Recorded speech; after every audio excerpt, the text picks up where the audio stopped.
The narrative starts with a reporter on the news declaring on the 2nd of June, 2224, that a more than 100-meter-long snake invaded the Juining city. Although experts have not been able to identify the nature of the snake, some residents recorded video showing a massive whale-like beast emerging in the skies north of the city, sparking a lot of disturbance. Our protagonist's body lay on the floor, blood flowing from his wrists, front of the television displaying the news. But he questioned if it really was his, since he could see his own body from a detached point of view. His shock got more strong when he saw his reflection in an iguana-made mirror. Panicking, he wondered whether he had somehow turned into a marine iguana. Chen Chu, our protagonist, is a second-year University of Ning student. Wanting his freedom, he leases a house off campus instead of lodging in the dorms. Chen, a fan of cold-blooded creatures, finds especially captivating their vivid hues. He was quickly drawn to an aquatic Creaturia sea iguana after the neighborhood pet store lately acquired a fresh set of exotic animals. Though sea iguanas are usually friendly, an accident happened the instant it was released. Chen instantly swung his phone after the iguana bit his wrist, slamming it on its skull. The iguana let up its hold, but the phone bounced and knocked Chen unconscious. Chen woke shortly later and noticed the iguana staring at him. His vision was fuzzy. His senses came back, and he found the iguana reflected the action when he lifted his hand. Startled, he hypothesized that he could regulate the iguana's body as though it were his own. Thrilled, he questioned whether this was his Goldfinger word, used to describe cheats in video games, and considered that it might mark the beginning of his hero's path. Seeing the iguana roll over, he considered its possible skills. Should he profitably gather abalone and sea cucumbers, or live-stream the intelligent lizard to become famous? Taking up the iguana, he grudgingly realized he was not meant to be a major character. Others who discovered cheats turned into strong villains or universal gods, but he was confined with a small lizard. Chen felt the same hunger when the iguana's tummy ruckled loudly. He reasoned he had to have been unconscious for a whole day. He informed the creature it should be good with meat, as it was a lizard, and wonders what sea iguanas ate. He made dinner, slicing veggies and frying steak, then boldly handed it to the iguana. The monster surprised him by ravenously consuming the steak, therefore proving that sea iguanas could in fact consume meat. Abruptly, he saw a system interface before him. It said his clone had acquired 5 evolution points after eating, and that his own constitution had risen by 0.5. Uncertain yet fascinated, he looked at the system's status window. It showed his level was 0, his constitution was 8.5, and his spirit was 12. His talent was mind control. His outward aura and QI perception were both 0. Among his skills were springing leg, stepping cloud jump, and extremities boxing. Listed as his clone, the iguana had 5 evolution points and 0 levels. Chen stared at the computer and wondered whether this was his real cheat. Raising his hand, he fixed his gaze on it and remembered a childhood event. His father had once warned him that rehearsing forms without knowledge of their underpinnings was useless. Force started in the knees, his father had said, then moved through the abdomen and developed in the fingers. Chen had begged to rest after standing on heaps for too long, but his father turned him down, labeling him cowardly for partly back off. Young Chen had yelled his defiance, refused to be a coward, and fled while his father urged him to go faster, his body shaking. He stumbled on a stone finally and fell hard. He lay still, gasping for air, but his father had scowled and told him to get up, telling him that no one else would assist him in adult life. Chen's father sent him a box with their savings years later, telling him to set off a lengthy trip alone. Chen's father advised him never to overlook martial arts instruction. He promised he would see the other side of the world when he developed sufficient strength. Chen had inquired, tears in his eyes, how he would track his father back here. Standing upright, his father answered that Chen might not be around after he became a grandmaster and then left, closing the door behind him without turning around.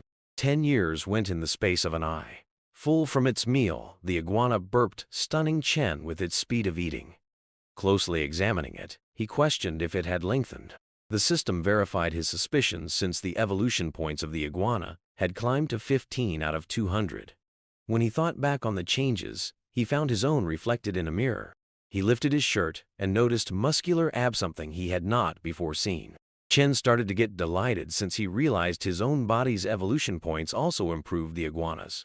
From his visions, he envisaged the iguana growing into a monster and saw himself rising to be a real martial arts grandmaster. Chen was later told by the cashier at the market that all 20 pounds of lean pork and 10 pounds of boneless prime beef were packed. Would he pay with cash or QR code, he asked. He answered with QR codes, then checked his cell phone at the payment point.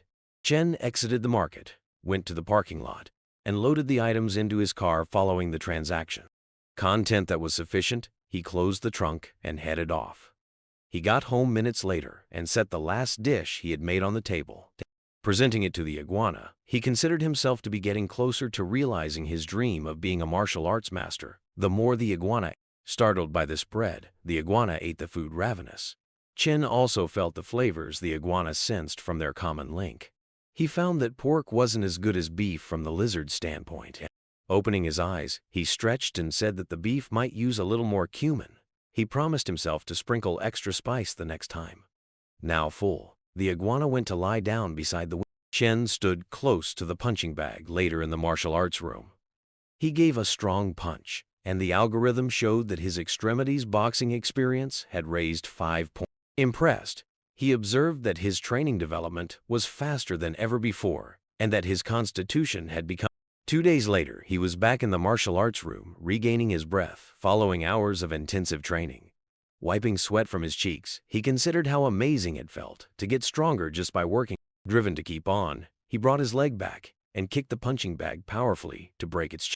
His constitution had climbed to 28, his spirit to 16, and his exterior aura and QI perception had changed by 10 each when he checked his status. The evolution points of the iguana likewise climbed to 195 out of 200. Chen came to see he had arrived at the Ming realm's pinnacle from the standpoint of conventional martial arts. He remembered his father outlining the hierarchy of martial arts domains, Ming, Dark, and Transformation. One may engage 10 opponents at once at the height of the Ming, often connected with legendary families. The Dark Realm represented a first-rate specialist able of defeating 100 and rarely seen in modern times. The Realm of Transformation stood for an impenetrable body and the power to defeat 1,000 opponents, a feat documented only in old. Young Chen had excitedly once asked his father whose world he had visited. His father acknowledged he had momentarily traveled into the dark. Chen interrupted, saying how wonderful it was, asking whether his father hailed from a legendary family before his father could explain. Furious, his father had only said he came from Luo. Chen left the martial arts room later that day and was shocked to find how much the iguana had. Grinning, he said that one more meal would be plenty for its development and hoped it wouldn't let down. Through their bond, he felt and tasted the meal after feeding the. His excitement rose when the evolution points slid gently from 197 to 190. At last, the iguana gained 200 evolution points. The algorithm declared that it had fulfilled the criteria for evolution. The transformation started, and Chen and the iguana both went through a terrible agony surge. The iguana's spine burst in stinging spikes, and the pain sent writhing about the room, leaving a path of damage. As the process progressed, Chen screamed in time with the beast. Chen lay on the floor moments later, panting and wondering about what had happened. Glancing at the iguana next to him, he got up and. The iguana had changed, become much bigger. Inquiring about its increased power, Chen ordered it to pound a punching bag, which it destroyed with one tail stroke.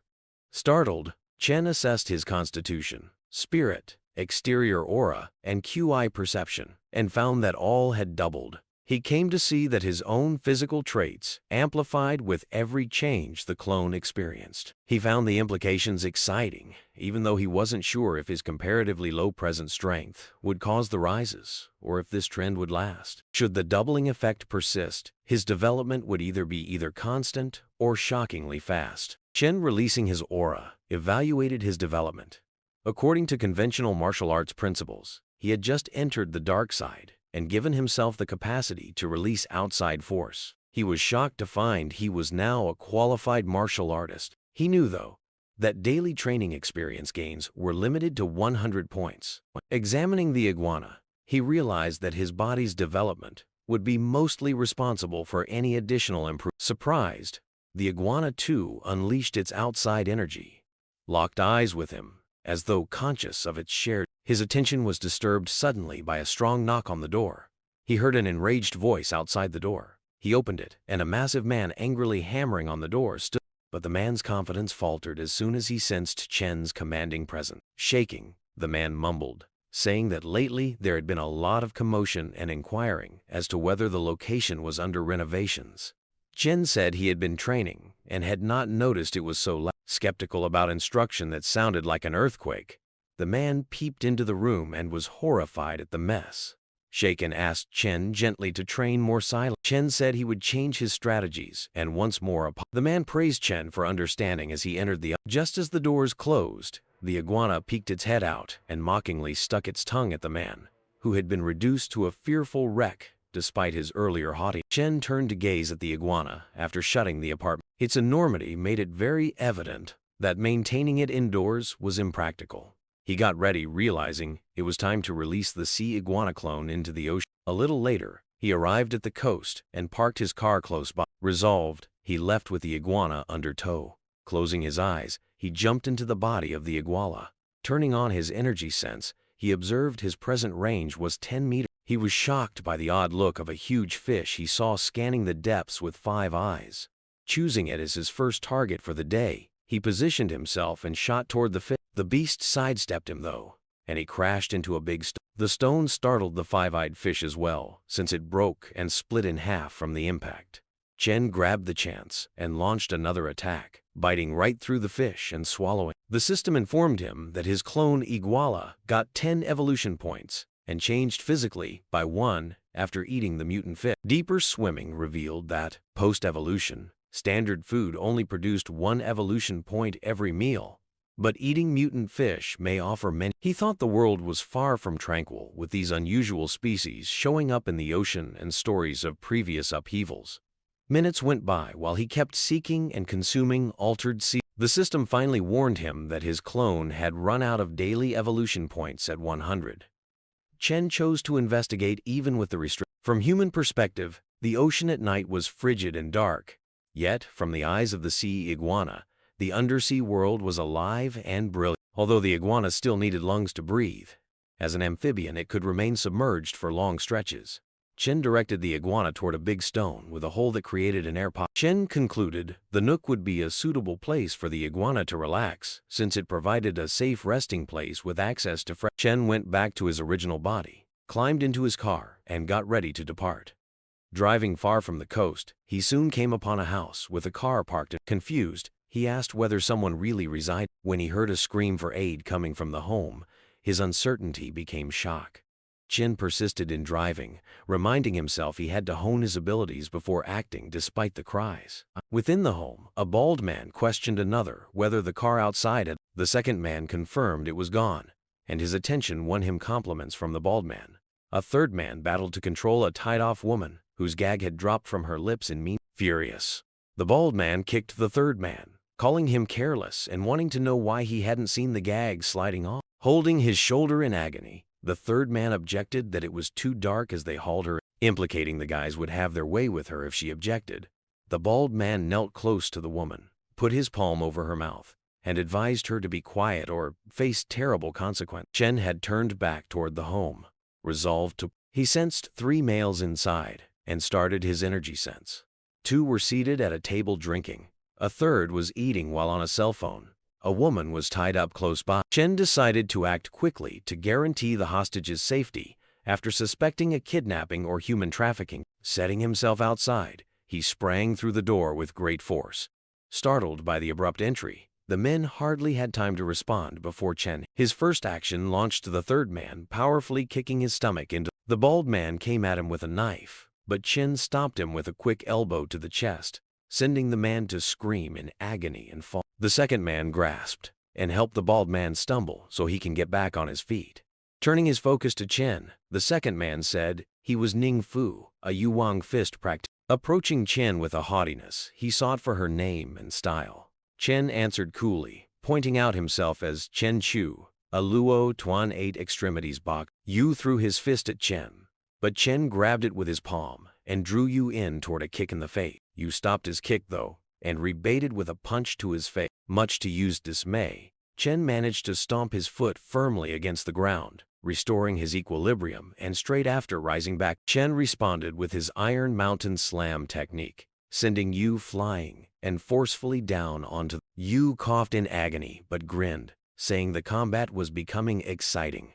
Rising to his feet, he said he had not anticipated finding a real disciple of Luo Tuan 8 Extremities boxing down from the mountain. He agreed that the Iron Mountain Slam was, indeed, a trademark action deserving of it. Chen, though, said it was unfortunate. Yu started wondering what he meant. Chen stated that seeing a Yu Wang fist practitioner with unquestionable style falling to a wayward road disappointed. Yu was shocked by Chen's statements as he got closer. He accused Chen of being high and mighty for someone who was just a student. Yu claimed he knew he had to do whatever it takes to get ahead once he left the mountain and entered the real world. Furious, Yu surged at Chen, aiming 2 fingers straight at his eye. Chen moved quickly, delivering a strong kick that sent Yu whirling through the air before smashing face first against the ground. Yu fell. Chen stood up. Looking at Yu, he considered the intensity of their struggle and the risks involved in fighting accomplished martial arts. Yu's pressure was significantly more than any he had experienced from regular strongmen. Chen cursed his lack of control over his strength as he studied his shaking hand. He vowed to hone his abilities, as he understood this weakness would compromise his capacity to defend. His thoughts were broken by a sweet voice. Chen turned around and watched the hostage calling out to him. She put her arms around him, sobbing in terror as he freed her rapidly. He consoled her, reminding her she was secure for now. The woman thanked him often for saving her. Chen handed her his phone, told her to call the police when he departed, and wipe her tears. Then he sought her assistance by not disclosing anything about him to the authorities. Startled, she nodded and vowed to keep his name under wraps. 10 minutes later, the cops showed up at the residence, yelling everyone to stop and barging inside with guns drawn and shields.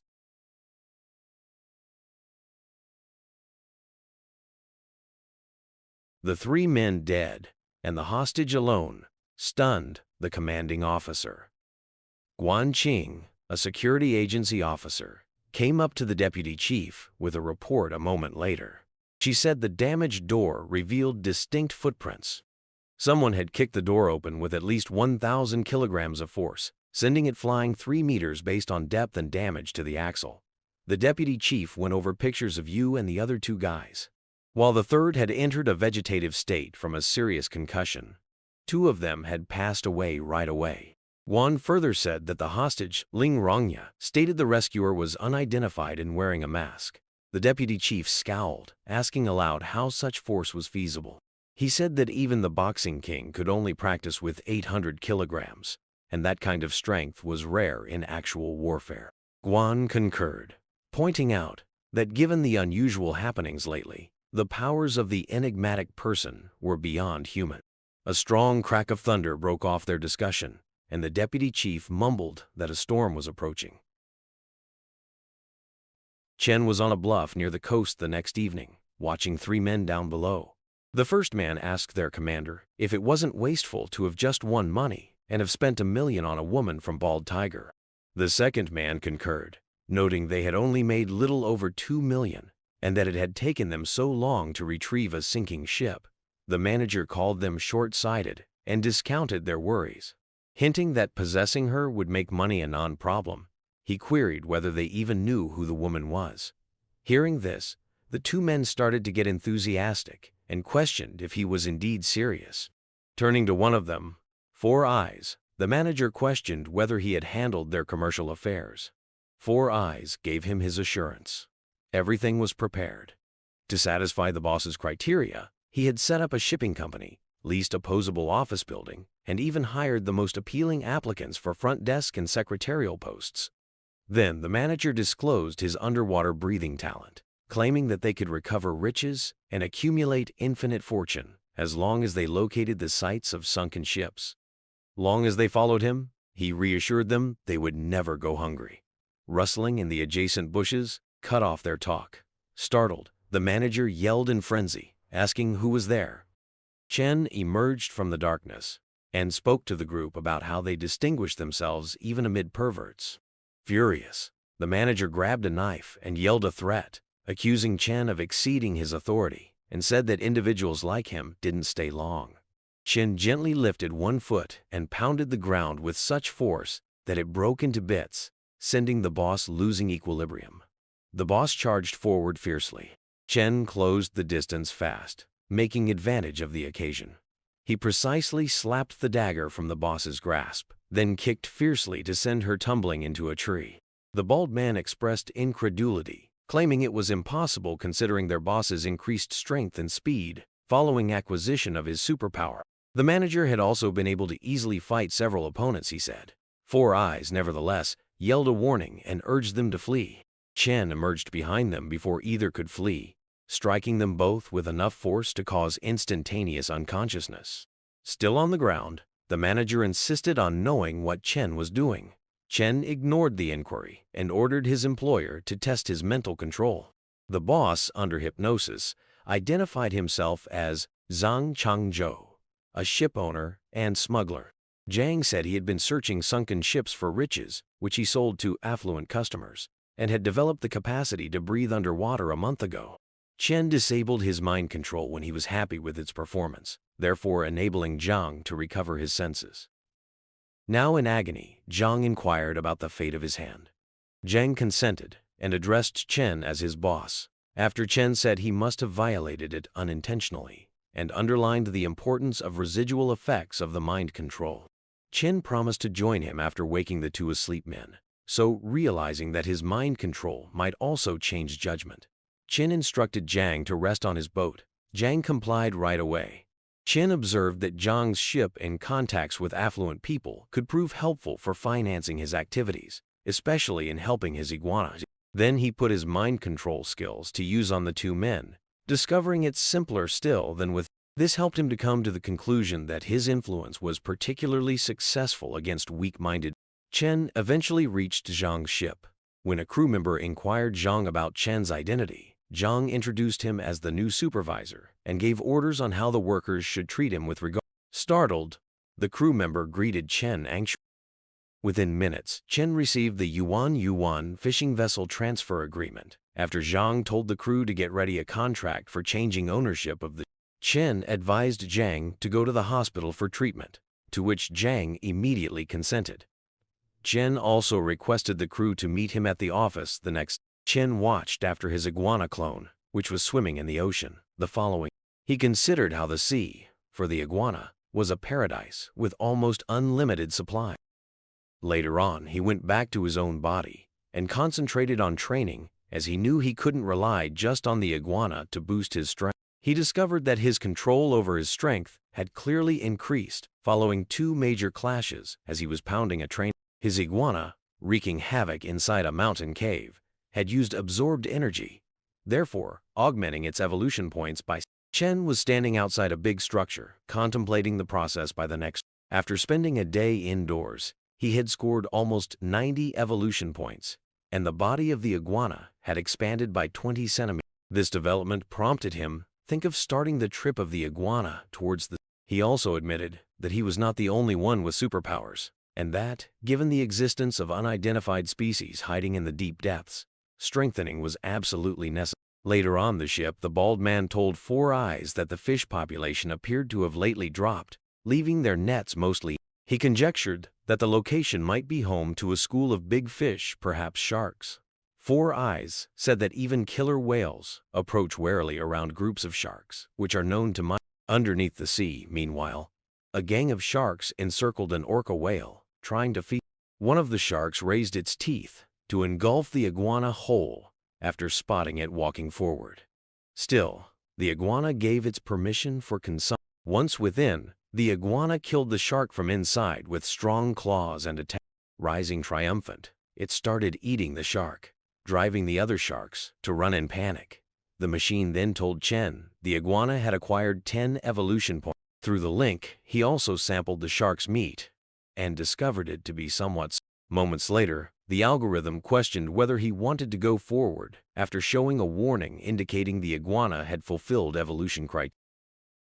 Chen, astounded at the option, managed the iguana to get back to its cave and start the operation. Sharp anguish coursed through the iguana's body as the evolution started, and Chen felt the same suffering in his original body.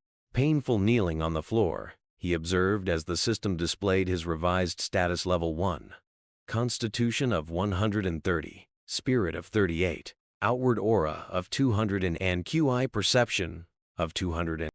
The iguana had developed into a scale-armored spiny lizard, a recently born terrible beast with possible evolution into a ferocious beast king, and the newly obtained water affinity capacity. Chen was tired, yet delighted with his discovery. When the evolution stopped several, now 13 times that of a normal person, his constitution put him at a level equivalent to great accomplishment in the shadowy field of old martial arts. He did see, though, that his constitution hadn't doubled as it had in the past development. Considering this, he reasoned that his poor base stats at the time could have contributed to the earlier doubling. Then he considered what having water affinity really meant. Chen entered the iguana's body and was astounded at the change. With bone density many times more than before and a weight of 4 or 5 tons, the iguana had become much bigger. Its strength increased, and its steel-like claws were significantly more explosive.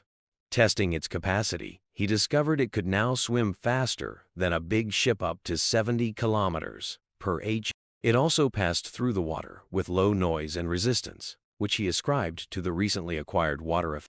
Chen phoned his secretary to ask whether anyone had lately sought treasures after evaluating the iguana's skills. Although the secretary said there were no searches, their crew had found possible sites for sunken ships. But without Zhang, who could breathe underwater, visiting these locations may prove difficult. Chen promised the secretary they will handle and cut off the call. Chen thought that although the shallow water paths Z country used in the past, and the main commercial rivers H country and R country had been largely explored, the deep sea still held many hidden riches. He guided the iguana towards swimming southeast, 25 kilometers offshore into the Yellow Sea. After the development, he found the iguana could now breathe down deeper. Its improved sense of vision also let it see its surrounds up to 20 kilometers. Chen went back to his original body after water exploration, stretching as he considered the reason behind producing a clonito, completely enjoy life. Glancing at his phone, he saw almost 11 o'clock. Choosing to pamper himself for the advancement of the day, he made plans to grab some meal. Having finished his dinner, he strolled down the pedestrian street grinning and thought back on how fun it was. But given his meager savings just 20,000, he couldn't understand that one dinner had cost more than 3,000. Still, he comforted himself with the knowledge that he would shortly be running Zhang's business and, at least, had felt what it was like to live among riches. He stopped suddenly as he was walking to see 2 men approaching a woman seated against a streetlight. He yelled at them without thinking twice, demanding what they were staring at and telling them to get lost. Deep down, he knew his love of martial arts was rekindling with his increasing strength. He was not bothered about intervening as long as there was no major risk. Declaring to know what he had just said, one of the guys waved a knife and yelled back, claiming they would act as though they had not seen him. The second man jumped in and advised he go right away. He responded by releasing his aura, a force so strong it seemed like a beast was present, making the soldiers stumble in panic. The first man screamed at his companion that they should leave before they could escape. Shocked, the second man murmured that it seemed like they were being glared down by a savage animal. The woman teased the males about their fear and doubt whether they were actual men, laughing cynically at them. Her twos empowered the couple, who resolved they could not let a woman believe they were weak. Just one guy. So the first man ran at him, yelling to the second man that he had no cause to be afraid. The second man agreed, saying they would bring him down together and correct him for his arrogance. The second man got ready to strike with his fists. The first lunged with his knife. Calmly, he lifted his foot. Closing in first, the first man kicked powerfully, sending the second man flying and dragging him along. He understood he had barely used 10% of his capacity. Had he gone all out, the kick might have turned the victim into a bloodless pulp. Choosing to show compassion, he let them go, believing that, although their behavior was bad, they did not merit death. Like a demon straight out of hell, he watched as the scared men fled yelling. Still obviously intoxicated, the woman came up to him, laughing and complimenting him for his strength. He started to wonder whether she might have been drugged or insane. He turned away her advances and reported to the police that an apparently drunk woman outside the Shengtang bar seemed to be in a vulnerable state as she threw her arms around him and started to remove her crop top. With a pleasant but drunken voice, the woman asked why he had called the police and whether he wanted to take her home or if he thought she lacked appeal. A few minutes later, the cops showed the woman to their car. She pouted and told the cops she found him no fun as she was being taken away. He said he had phoned them after spotting the woman in a compromised state on a midnight snack. He then went into great length about the confrontation with the two males and watched as the cops left carrying the woman. The matter was settled. Thus, he felt it was time to turn his attention back to his primary work. Reaching for control of the enormous reptile, he got ready to keep looking for the sunken ship. He was managing the iguana hours later, verifying that the material he had come across online was true. There were actually meters, which meant he would have to keep becoming better. He was astounded to find genuine gold bars strewn among as he swam toward the wreckage. He phoned Four Eyes without wasting time and gave him instructions to guide the ship toward the spot. Four Eyes paid quick attention to the directive. Four Eyes turned to Black Ghost as the crew on the ship got ready for action and questioned whether anyone else on the boss's team could breathe underwater except Zhang. Black Ghost gently advised him not to probe the boss's secrets and to stop asking inquiries, though. The crew dropped a recovery basket into the water once the get-ready was finished. He piled the solid gold bars fast into the basket. He called the crew to begin lifting the riches back on board after ensuring all of them. He saw an odd bit of metal while the basket was being hauled upward. It was really difficult, as claws could readily rip through ordinary metal and hardly left any marks on it. He chose to return the suspected rare alloy for more investigation, since he thought it was unique. Four Eyes then said the ship was returning, and the gold bars had been effectively recovered. Grabbing the unusual metal, he started swimming away when abruptly, a big white beast pounced at him and bit down. The creature questioned if it had ambushed him and who it believed it was dealing with, since it tried to consume him. The beast was bigger and longer, but he knew he lacked strength, offense, and defense when it came time. A quick fight followed, and moments later he swam away triumphantly, clutching the metal, considering to himself that the sashimi tasted really delicious. He reached the coast a few hours later, considering how severely hard the reefs there had been eroded over years by sea. He resolved that testing his strength would be best done on the desolate beach under darkness. Approaching a large reef, he gave a punch, knowing that force had two directions, but with his external shield absorbing most of the blow, his hand only felt mildly uncomfortable. His bone density was almost 20 times that of a normal human. His body cured even that little pain practically right away. Using the session to train, he repeatedly hammered the reef. He considered his development as he practiced, thinking about how his body had changed to reach 200. Though untested, he thought his punches now had at least 3,000 pounds, or 1.5 tons of force. His external energy boost, plus his knowledge of the 8 extremities boxing style, assured him he could strike straight through a person with ease. Then he gave the reef a last forceful blow that broke it apart. Exhausted but content, he slept on the sand hours later. He couldn't risk practicing at the park. His punching bag at home was insufficient for his present strength. Modern technologies made it far too simple for someone to log him and publish it online, which would cause problems should his remarkable talents be found out. His sole free training ground was the vacant beach. Looking at his hands, he saw how rapidly they had healed. Less than a minute had passed since he stopped. His amazing recovery abilities had helped the scrapes to leave already. He sat up and watched the iguana approach, mouth full of metal piece. Close inspection revealed that although the uneven black ore seemed unassuming at first look, its metallic shine was. He battled, though, trying to raise it, and felt it weighed about 200 pounds. Its weight and hardness were indisputable. Even the iguana's claws found trouble scraping it. Seeing its possibilities, he concluded the metal would be ideal for weapon manufacture. He did agree, though, that designing something appropriate with his present level of expertise might prove. He decided now to concentrate first on handling the gold bars. He asked Black Ghost where the plunder was when he got to the ship a moment later. Black Ghost said everything was on board and that it had been. He then went to the stateroom of the captain, where the solid gold bars were. Clearly enthusiastic, Black Ghost questioned him how valuable the gold bars were, and acknowledged he had never seen so many in his life. He spoke coolly, saying the bars were privately coined and so cannot be marketed as antiquities. They lacked marking. Later, in the vibrant downtown, he went into a store. Warmly greeting him, the receptionist asked how she can help. When he asked whether they bought gold, she answered positively and then questioned whether he was selling necklaces or rings. He opened his bag silently to show the gold bars and answered he wanted to sell them. Clearly shocked, the receptionist said about the large amount of gold and asked him upstairs to see their boss. After her, he saw the manager, who asked him his name and the quantity of gold he planned to sell. He said he intended to sell all of the bag and just identified himself as Chen, gesturing at it.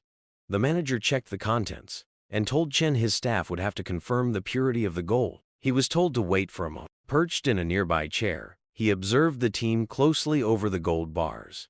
When the manager got back a little later, he told him the gold weighed 11,250 grams overall. The store could only provide 400 yuan a gram, though, since the gold was privately minted and not particularly pure. Chen agreed when the manager questioned whether this agreement was reasonable. Moments later, he exited the store with 4,500,000 yuan loaded into his account. Driving away, he considered how strange it felt folks his age still battled through college. Yet he had made millions from one excursion. He drove to a premium auto showroom, determined it was time to upgrade his vehicle. The low chassis of his present vehicle suffered on the gravel seaside roads. He started looking for his new car at the showroom when two others walked in and drew his eye. He looked at the woman and pondered whether she might be his ex. Memories came back. He had spent a fortune trying to win her over, but she had pursued wealth and position and chose to mix with That's the loser who used to chase me. The rich man sneered and asked the woman, turning to the man next. In a premium vehicle showroom, what are a broke college kid like you doing? Black Ghost immediately reacted, wanting to know who the rich man was calling broke before Chen could reply. Chen stopped him, though, and advised not to give them any attention. The affluent man laughed and remarked, "Why, we just are speaking the truth." Simply said, "This man is a broke college student." He also pointed out Chen could not afford. The woman interrupted, pushing the wealthy man to concentrate on the automobiles instead of wasting time on him. Not too long afterward, the woman pointed out a red car and informed the wealthy man she wanted. He said he would look at it for her, but privately he was figuring his expenses. He questioned how he could really afford her a luxury car with just a few tens of thousands of monthly. Money was supposed to wow women, but this felt beyond his means. Chen, meantime, was looking at its high chassis and lots of baggage room fit him exactly. Turning again to the salesman, "I'll take this white car and pay with a card." The salesman asked whether he would be paying in full or by card and advised him the automobile cost 2.38 million yuan. Chen answered without thinking twice that he would be making a complete payment. Given that the expensive car cost 2.38 million yuan, his ex found it incomprehensible that he was paying by saying Chen was faking it. The rich boy, or rather, the posing rich boy, tried to comfort her, as there was no way he could have that money in his. The woman nodded, remembering how Chen could hardly buy instant noodles for weeks past to please her. Taken together, they jokingly said Chen was only a penniless student posing as a premium car. The rich lad also pointed out that Chen had no need to do a performance, as his card would definitely be denied and would cause him. Black Ghost asked the wealthy lad what he would do should Chen be able to afford the rich lad answered smugly, saying Chen could contact Chen dad instead if Chen couldn't afford it, but Chen should call Chen dad straight away if he could. Black Ghost signed on the terms right. Chen was acting as like he could afford the automobile, and the woman gently hinted that he was. Moments later, the saleswoman came back with Chen's card and the car key, congratulating him on his purchase and verifying that the automobile was now his. Chen silently thanked her. Black Ghost turned to the visibly delighted rich boy, and the affluent lad was shocked, not sure Chen had really bought the car, and the woman began to question Chen's wealth-building process. Now dumbfounded and scarlet with shame, Black Ghost grabbed the rich lad, reminding him of his pledge and questioning whether he was not going to follow his word and call Chen dad. The rich Chen advised Black Ghost not to spend time with people like. Black Ghost said angrily as they left Chen was too nice, and that, if it were up to him, Neither the rich lad nor the woman would leave without saying, "Dad, the rich boy." Chen sped away in his new automobile when his ex chased after him, yelling for him to pay attention to her and allow her some time to explain. The saleswoman murmured to her colleague in the showroom that the woman had thought she had discovered a rich man, but had missed out on someone with actual promise. Her friend concurred, noting that many people only come to regret their decisions following a loss of something valuable. Chen and Black Ghost later arrived at Cloud's Edge, the most famous fine dining restaurant in N City, and were kindly welcomed by the person. They were led to a VIP room where the waitress sought their. Among other high-end cuisine Chen asked for were a 7,888 yuan king crab and a 5,888 yuan Boston lobster. Chen started eating as the dinner was presented and thought back that despite its cost, the cuisine was well worth it. The tastes were outstanding. Attractiveness in sophisticated and exposing clothing fed him straight. Leaning back, his phone hummed as he ate. Looking through the classroom chat group, he came onto an announcement from their advisor.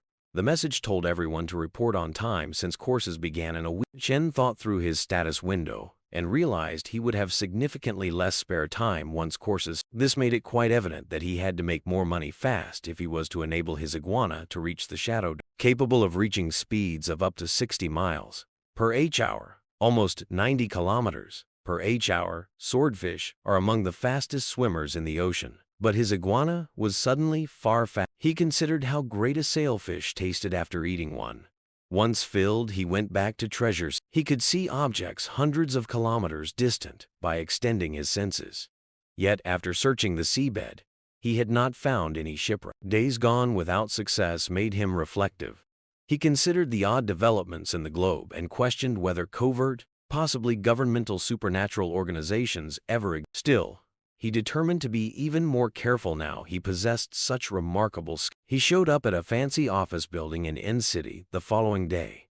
Zhang had not visited the company even once since he had. Looking around the busy space, he saw Zhang had gone all out to present the business in great impress. The receptionist identified Black Ghost as soon as she entered the Tianlin Marine Industries building, calling her by name Ning Niaijin and telling her to collect everyone in the boss's office. She concurred right away. Black Ghost motioned toward the boss in his office a little while later, so introducing him as their company's man. The staff greeted him kindly. Some noted his young, attractive, and rich appearance. Ning Niaxin said he seemed rather competent. Then Black Ghost brought Su Lingyu as his secretary and Ning Niaxin as their receptionist. Lingyu came over, gently carrying his coffee, but he commanded her to toss it on the table carelessly. He believed the workplace was unusually well equipped even though it was a shell firm, still paying hundreds of thousands per month. It strengthened his drive to uncover more stranded. Declaring Black Ghost's real name Zhang Shua, formally called off the orientation and sent everyone back to work. Shu agreed when he told him to return to the ship and watch activity. Although for now the mind control effect appeared constant, he realized that subconscious hypnosis was not. He decided to minimize their contacts with the outside world in order to prevent problems. Later, he was standing at the window drinking his coffee while his constitution pointed gently up. The idea of hunting with clones while passively strengthening was. The iguana, meantime, was hunting a fish and cut a barracuda with its keen claws. He noted the fish's scale, 4 to 5 meters long, significantly more than the usual 2-meter barracuda. Its speed was amazing. Its steel-like fangs would have been lethal without the strong exterior force field of the iguana. One could clearly see the increasing count of ferocious mutant fish in the ocean. The iguana started eating the barracuda. When he tasted it himself, he found its meat tasted different and far more energizing than usual. His system showed that the exertion of the iguana had earned 90 evolution points, therefore raising his constitution by 9 points. Something about the barracuda felt weird. It was obviously no normal fish. His bones and muscles were improving significantly more than they had in past years, almost tenfold. He mourned the expanse of the water, where such a mutant barracuda appeared to be a rare discovery, perhaps one of a kind. Niaxin inquired of Lenju in the Tiananmen Marine Industries office about if she thought their manager had a significant other. Lenju answered with a query of her own, wondering why Niaxin was interested and whether she intended to move. Inquiring as to Nyaxin's fangirling frequency once more, another woman taunted her. When he suddenly walked into the room asking whether they weren't off from work yet, they were all shocked. Lin Zhu met him promptly and said they still needed a few things done. On the other hand, he knew their talk already, as his improved hearing had caught it while he was still in the elevator. Wanting to avoid any unpleasantness, he passed as not having. Rather, he told them supper was on him that evening and praised their diligence.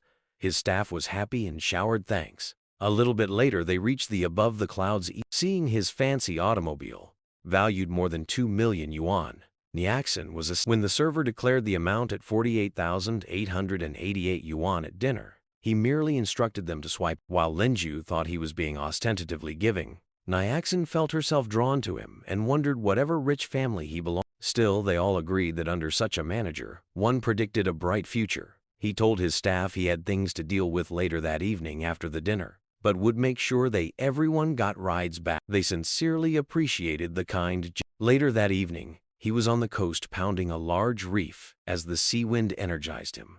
The calm air raised his spirits and helped him to keep on his unrelenting work. His body had evolved by now to be more than 20 times stronger than the typical person. With his exterior force field added, his power essentially doubled, approaching 5 tons each strike. His blows alone possessed 2 tons. Still, the more strong he grew, the more difficult he found it to regulate his skills. He came to the conclusion that he had to keep developing his control over his increasing strength. He heard suddenly the sound of a boat heading toward the coast.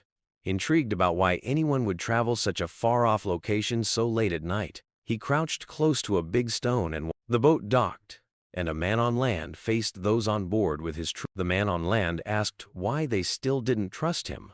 Following so many agreements, tensions were high. One of the men on the boat said, stressing they follow the customary guidelines: money first, then the items. He came to see he was observing a D-grade. The participants were quite armed, thus he understood he had to use. The group leader shook hands with his business partner to close the contract. One of the men on shore yelled that the goods were of first quality.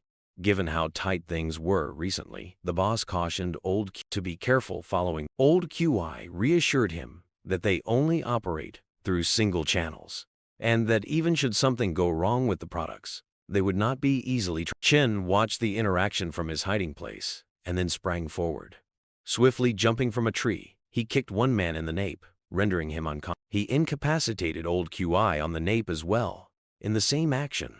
Startled by the unexpected onslaught, the group's manager grabbed his rifle. Chen disappeared from view and then returned directly in front of him, delivering a crushing uppercut that instantly immobilized him before he could respond. The whole group was quiet within short bursts. Chen looked around and realized these people were helping anarchy to grow by forsaking all humanity. Eliminating them, he considered, was almost a public service. Chen saw his iguana swim toward the boat from out at sea. The iguana cut the boat cleanly in half with a rapid stroke from. As the passengers were pushed into the frigid sea, chaos broke out as they frantically yelled in bewildering uncertainty about what had happened and whether they had collided with something big. Struggling in the sea, they spotted the iguana circling about.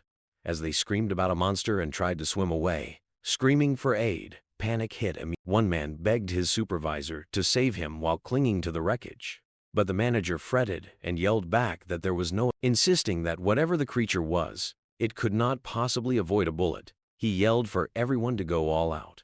Reloading his revolver, the supervisor shot the iguana directly and the bullet ricocheted harmlessly off his strong hide. Horrified, shaking, he insisted on knowing kind of monster it was. With a thunderous roar, the iguana attacked with amazing speed, shredding the group in just a few of seconds. Not too long afterward, the iguana swam back to land, clutching a bag securely in its. The suitcase opened later in Chen Chu's room to show heaps of cash. Chen counted them and found that every stack was 10,000 yuan, so the 3 million total came to 300 stacks. Having actual cash in front of him seemed far more real and fulfilling than seeing figures on a bank card. He thought to himself. 2 men spotted Su Lingyi walking toward Chen in a cafe early the next morning. Her beauty really caught both of them, and they discussed her icy, impenetrable atmosphere. With a polite approach, she handed Chen a document requesting him to sign. Startled and wondering if this young man could truly be her employer, the men uninterested, Chen signed the paperwork and passed by them, telling Lingy to go back to the business and let everyone know it was me. Still in shock, the men sensed a strong presence from him, consistent and immobile. His atmosphere was frightening yet also dominating. Chen spoke to his staff in the conference room a little while later, stressing the need of treating every element painstakingly. He reassured them that they would be the heroes of the company and that everyone would get a big bonus at year's end should the success of the business keep. Chen was the only student in his class yet to finish the registration process, and he got a voicemail reminding him that it was the last day to do so as the conference came to an end. Apologizing, he answered he would go right over. He went to Lenju, who handed out his coat. Before departing, he told the staff he had to register at school and mentioned they could leave early for the day as there wasn't much work remaining. Lenju was given responsibility for any business affairs while he was hearing the talk. Nyaxin was startled to discover Chen still was Another staff member said Chen's calm approach made it simple to confuse him for a rich heir, nurtured with flawless behavior.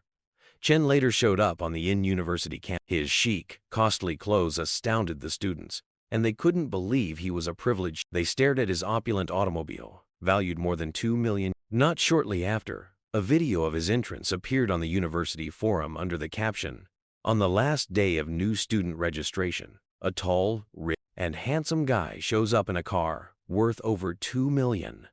The comments part hummed with response. Some knew him. They said he had grown even more attractive during the summer. Others were more interested in his riches and found great wonder at his driving of such a costly vehicle. There was wild conjecture about his family becoming billionaires. Watching his piercing, star-like black and white eyes, radiating brilliance, one viewer, a young woman, felt an uncanny sensation of familiarity. Startled, she perused the comments and discovered Chen was a sophomore in the finance division rather than a freshman. Chen was entering his junior year, another comment revealed, leaving her shocked to learn they were in the same year. He strolled on campus meantime, considering how rapidly his strength and body were becoming better. He came to see, nevertheless, that his expertise was restricted to the 8 extremities cloud stages and the tan leg approach. He had to pick new abilities if he was to properly manage and maximize his developing strength. With a single slap, he knew he could overwhelm Taekwondo practitioners. Yet mastery of control would need constant practice. He left his enrollment behind and went to Longteng Steel Shop. There he told the sales lady he wanted to order bespoke steel, around 100 tons or more. Agreeing, the sales lady promised to get their sales manager contacted and showed him to the VIP lounge. Minutes after the manager showed up, welcomed him politely, and asked about his needs. Along with many steel blocks weighing 1, 5, 10, and 20 tons apiece, he said he needed a steel pillar, 2 meters in diameter and 5 meters tall. Though the ultimate pricing would rely on the final product, the manager estimated the total weight would be about 200 tons and the cost at about 700,000 yuan. He approved the terms and instructed them to sign the contract. He showed up at Zhang Chengshu's makeshift port early the next morning. Zhang Shu told him that just now his warehouse was the whole area. Impressed, he informed Yishu he may head back as he wanted to alone explore the area. He also complimented his efforts. Shortly later, his system informed him that regular feeding had earned his iguana 8 evolution points, therefore enhancing his constitution points as well. Although happy with the development, he understood the iguana still had a long way to go since it had not yet entered the transforming stage. Once installed in the warehouse, the steel pillar represented his future training ground. He also observed that evolution points maxed out at 100 daily, hence he had to locate another source. His own body was improving far too slowly compared to the explosive advancement of the huge reptile. Guan reported to the deputy chief about a man from the underworld called Luo Hao, often known as Big Boss Luo, close to the shore. Owning a tavern, Luo oversaw a dozen lackeys. Guan said that a blunt weapon swung with great power had almost severed Luo's right hand, leaving it just barely attached by a thread of skin. Iron Lao Chi, another victim, was killed instantly when his organs were destroyed from such force, crushing his chest. Guan came to the conclusion that within less than a minute, one single person had slain all 3 men. Startled, the deputy chief remarked on the amazing force and quickness needed for such a performance. and asked who could possibly pull off it. Another officer stopped at that point to say another body had been discovered at sea. Ling Yu told him at Tianlin Marine Company that most staff members were idle or playing about, and the business lacked any productive initiatives. She wanted to know whether they ought to hand flyers advertising their offerings. He answered coolly, saying that business was like fishing. One had to wait patiently for the fish to bite.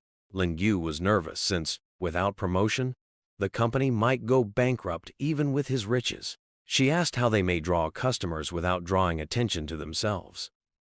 Niashin knocked on the door just then to let him know someone had come to go over a commercial agreement. Startled, Ling Yu started to question whether someone had really arrived to pay money as he had anticipated. He followed the man searching for Zhang Changshu.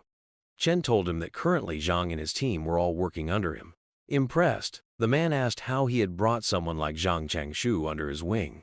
Identifying himself as Wang Tianhua, the man saluted. Chen answered and advised they have a conversation seated down. Ling Yu volunteered to make some tea for Chen while they were in the visit. Tianhua stated that he had a map of a century-old sunken ship worth tens of millions, and asked Chen what he thought of the possibility, and whether he could make it happen as they settled. Chen questioned Tianhua how he intended to divide the things once restored.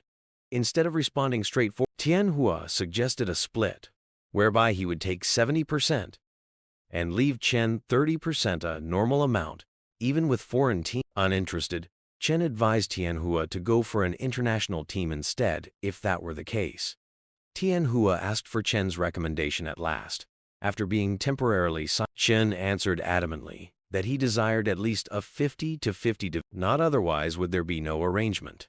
Tianhua understood Chen was probably their only practical choice, since the laws were so severe about private salvage. Tianhua questioned Chen reluctantly whether he felt he could. Chen soothed him, pointing out that he had capable individuals under him like Zhang Chengxuan, even offered Tianhua to come along and check for himself should he have questions. Tianhua agreed to the 50-50 divide, conceding, shook Chen's hand, and said it was fun working with him. Chen expressed the same. The deputy chief at the investigation office checked records of odd events in parallel. The excessive claw marks discovered at a recent crime scene really confused. Examining the internal communication system, he wondered what kind of aberrant species might leave such. Guan had reported numerous deaths, including 4 at sea, allegedly resulting from a beast attack. Chen later, shortly before sunset, was sailing with Len. She inquired about their enormous iron pillar. Chen clarified that it was a sea-calming pillar, usually buried at piers to regulate the waves and contain back off the sea dragon monarchs. Len Ju found his expertise impressive. Chen examined his account balance in meantime and saw it was down to 321,800 yuan. He considered how fast wealth appeared to vanish. Chen pulled his car into the Bixi Garden complex a little while later. Again apologizing for bothering him, Ling Yu advised he come upstairs for. He said he had other things to take care of, and declined. She started to question why she had been so brazen to make the offer as she watched him leave, particularly considering her laundry, especially her underwear, was still sitting. Chen remembered how he had unintentionally snapped his chopsticks in two over supper. He was driving toward the car. The episode brought to mind how much he still had to work on regulating his great power. He got to the coast that evening and started hours of He stopped to look at his hands and understood that wielding his ability successfully required first perfect control. Closing his eyes, he woke his energy sense. Now able to cover up to 30 meters, his senses let him detect even the smallest motions of the grass and breeze near. 3 days later, Chen's iguana ate a red-eyed fish to get 210 evolution points, therefore boosting his constitution by 21. Chen knew the fish was mutant, just as the others he had seen before.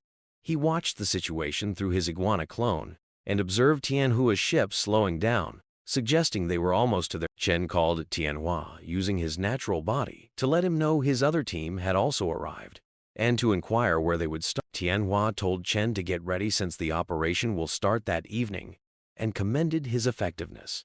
Chen concurred. Chen got down to train while waiting for Tianhua's. Following diligence, he observed he now possessed 15 aura control experience points.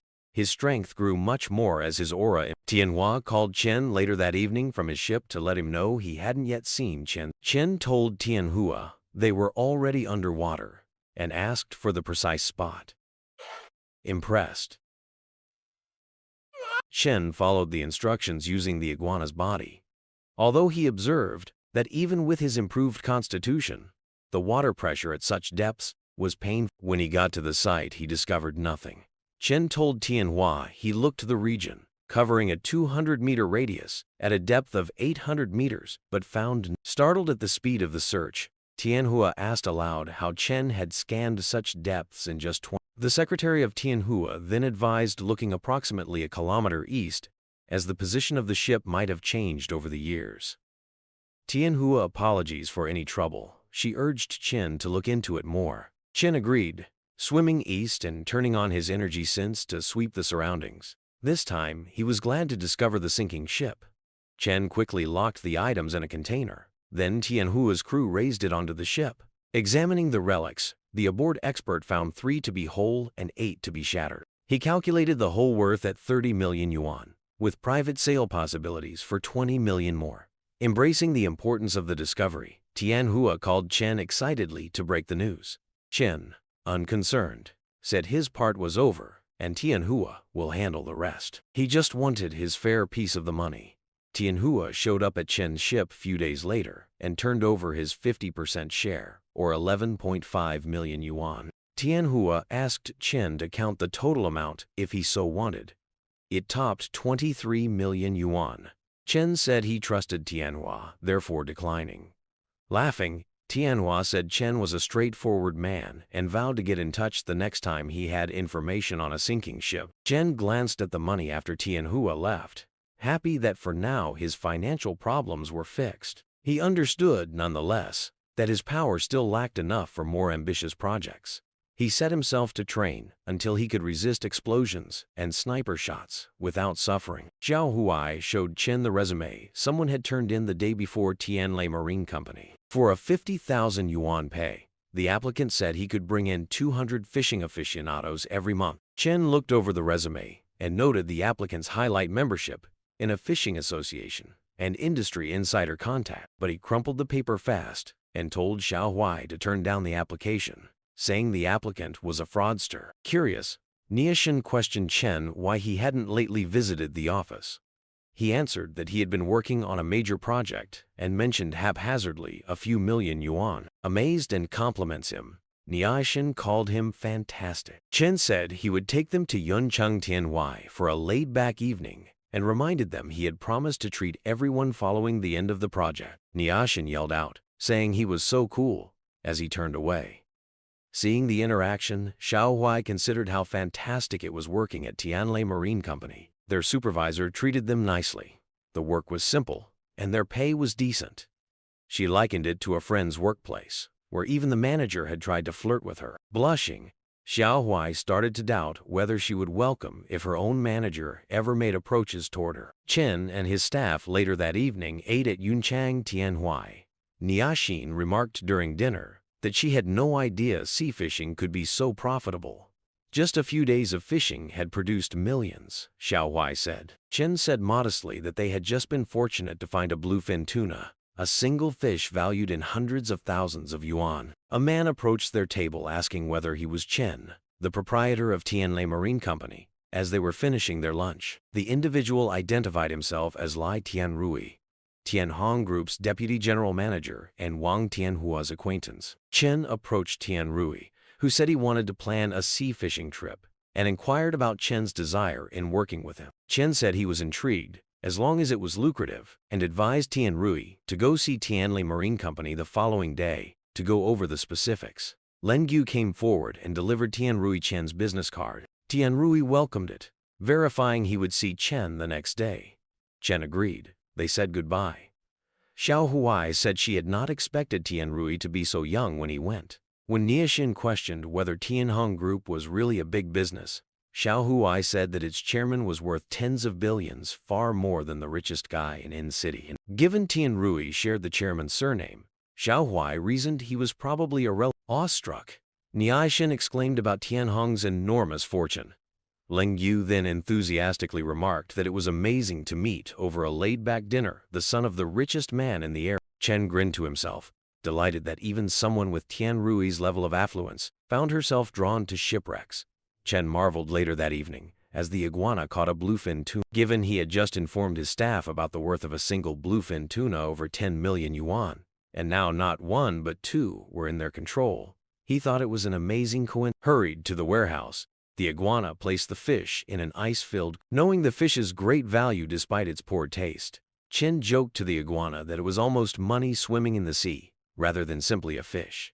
Finding a buyer to sell it off came next. Chen was in his training room the next day when Leng Yu told him Tian Rui had been lingering at the workplace for some time. He said he would go right. Shortly later, he showed up to Tianlin Marine Company and met Tian. Tian Rui said he knew the precise coordinates of a shipwreck. Chen questioned, intrigued, why someone from Tianhong Group would be interested in. Tian Rui countered that nobody ever believes they have too much. Chen agreed with him and suggested a 50-50 divide of the earnings, which Tian Rui readily approved. Chen thought Tian Rui interesting as their talk. Tian Rui's manner made it quite evident that he was not merely chasing the treasure on the ship. Chen then explained he had a 4-meter bluefin tuna to sell and asked Tian Rui whether anyone owned a high-end seafood. Tian Rui was surprised that Chen could afford such a sought-after fish and said he knew someone who owned a recommended. They could have lunch together, so he could present Chen to the owner of the. They reached the warehouse. Chen yelled for Lin, a man rushing inside to check the fish, to slow down, jokingly saying the fish wasn't going. Examining the bluefin tuna, the man said its quality was perfect. Every element matched a grade criteria. Clearly delighted, Lin said the fish was really excellent and paid a flat amount of 7 million yuan, pointing out that they were all but. Chen nodded right away without thinking.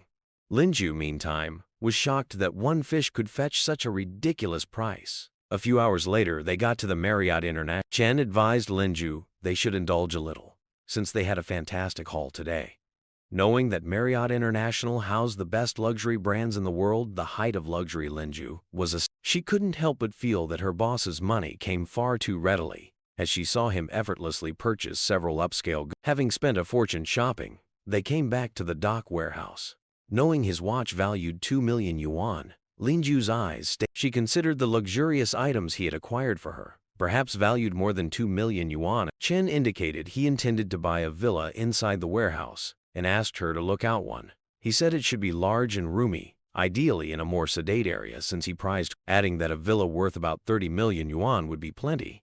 Linju just nodded to reassure him she would take care of it. Chen, under control of the iguana, saw 2 large submarines down below. Later that he swam away, regretting that he wasn't yet powerful enough to take on such formidable warships. Otherwise, he would have tore them up. He kept exploring and came upon something quite large, buried behind a big. He decided he had no need to take unwarranted risks and preferred to flee feeling threatened.